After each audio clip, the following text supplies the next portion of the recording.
Poland plans to withdraw from a European treaty that combats violence against women because it acts against what they describe as the traditional family model, the country's Justice Minister Zbigniew Ziobro has said. Mr Ziobro said the government would start formal steps to withdraw from the Council of Europe's Istanbul Convention on Monday. The previous centre-right government ratified the treaty in 2015. The current nationalist Conservative government's pledged to defend what it describes as traditional family values. On Friday, thousands of people, mostly women, protested in cities across Poland against the government's plan to withdraw from the convention. From Warsaw, Adam Easton reports. Poland's Justice Minister said the government's opposition to the convention is ideological. It does not oppose its aim to combat violence against women. Mr Ziobro said the convention wants to force school children to learn about gender. It promotes LGBT issues, he said, and unfairly blames religion for causing domestic violence.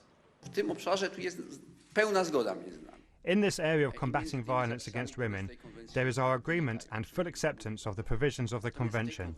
But there are also provisions of an ideological nature in this Convention which we do not accept and which we consider harmful. Poland doesn't need this convention, he said, because Polish law is sufficient to prevent violence against women.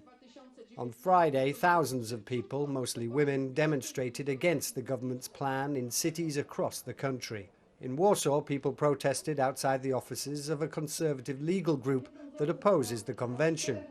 Many held placards saying "Women's Strike," a movement that successfully blocked the group's plan to introduce a total ban on abortion several years ago. Yes, I know people who have experienced domestic violence. Even I've experienced it in some form, but I only recently realised this because domestic violence is not always physical or sexual. So yes, I do know victims of abuse.